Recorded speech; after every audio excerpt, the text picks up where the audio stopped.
अगर मर्द को ये रियलाइजेशन हो जाए कि औरत के बहुत सारे मसाइल हैं जिसको हमें केटर करना है, Yes. हमें उसे पुश करना है, क्योंकि एक माँ कम से कम एक माँ कभी अपना ख्याल नहीं रखती, वो कहती है लेट इट गो। हाँ. क्यों आखिरी स्टेजेस पर जाके हमें अपनी माओं की बहनों की चीज़ें पता चलती है, क्योंकि दे लेट इट गो, वो कहते हैं कुछ नहीं होता, ये भी ठीक हो जाएगा, क्योंकि हम मर्द उसमें इतना पार्ट प्ले नहीं करें।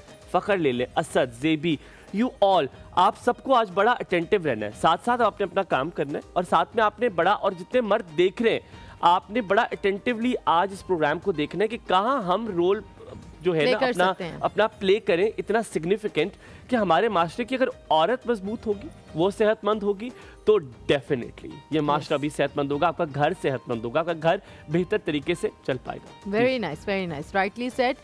So let's welcome Dr. Bismeen Mumtaz. She's a gynecologist. Assalamu alaikum. A very good morning. क्या हाल चाल है? Walaikum salam and good morning and thank you again for having me on this show. नहीं, thank you for coming. No, मैंने last time भी I really enjoyed it. मैं अपनी बहन से बात कर रही थी।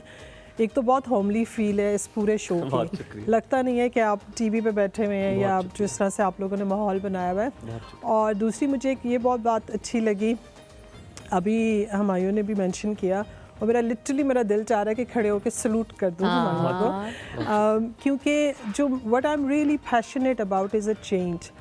एंड हुमायूं और वसफ़ और जो बाकी यहाँ पे मेल हजरात हैं, you are the change maker for this society. जब तक आप वो माइंडसेट चेंज नहीं करेंगे जिसमें आई थिंक मेल जो हमारे मर्द हजरात हैं वो एम्पावर नहीं करेंगे for women to look after their health. मैं चाहती हूँ कि एक बेटा अपनी माँ को लेकर डॉक्टर के पास जाए और कहे कि मेरी अम्मी के साथ ये हेल्थ इश्यूज़ है, डॉक्टर साहब आप इनको देखें। मैं चाहती हूँ एक हस्बैंड अपनी वाइफ को लेके जाए, चाहे वो ट्रिवियल हेल्थ इशू है, बहुत छोटा सा है, या बहुत बड़े हेल्थ इश्यूज़ है। तो I think this is what this show should be about today, कि जिसमें हम बात करेंगे कि मर्द हजरात कैसे एम्पावर कर सकते हैं खवातीन को। डॉक्टर बिस्मीन, हम आज थोड़ी सी आइस ब्रेकिंग करेंगे ताकि आप कल लंदन चली जाएंगे कुछ तो याद रहे आपको हमारे बारे में। हमने ये एक टॉपिक किया क्योंकि आप एक दूसरे कल्चर को भी देख चुकी हैं जो कि इंटायरली डिफरेंट है, पाकिस्तान का कल्चर से बहुत मुख्तलिफ है।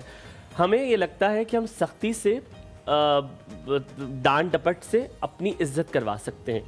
क्या वेस्ट में भी ऐसा है? क्या यही रूल अपनाया जाता है कि अगर if you want to be respected you need to be dominant, you need to be hard, you need to be in attitude? So क्या ये चीज़ें वहाँ पर भी चलती हैं कि नहीं? इज्जत कराने का कोई और तरीका भी आज हमें आप गाइड करें। जी बिल्कुल, there is a contrasting difference, specially इस इशू पे जब मैं बात करूं कि you don't have to be very loud and rude to authoritise, you know, कि आप अपने कमांड को उसके ऊपर करें।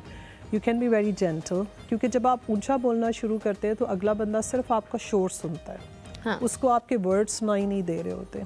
और यही बात मैं जब बच्चों के साथ बात करती हूँ तो वहाँ पे एक पहली चीज़ सिखाई जाती है कि आपने जो भी बात करनी है आप मेक श्योर करें कि आपकी टोन कम हो, क्योंकि जिस टाइम आपकी टोन ऊपर चली जाती है तो वहाँ पे उनको सिर्फ they can only hear the noise. और आपको पता है कि जब कहीं बम ब्लास्ट होता है, it's a very loud sound, तो उसमें क्या होता है, कान का पर्दा फट जाता है। तो ये उसी किस्म का है कि आप अगर बहुत ऊंचा बोलेंगे या आपकी टोन बहुत ज़्यादा होगी या हार्श होगी तो अगला बंदा आपके वर्ड्स नहीं सुनेगा, वो बिल्कुल डेफ हो जाएगा। बिल्कुल ठीक। और वो जो कुछ उसको सुनाई देगा वो सिर्फ शोर है, वो सिर्फ हार्श टोन है जो आपकी उस तक जा रही है। इज्जत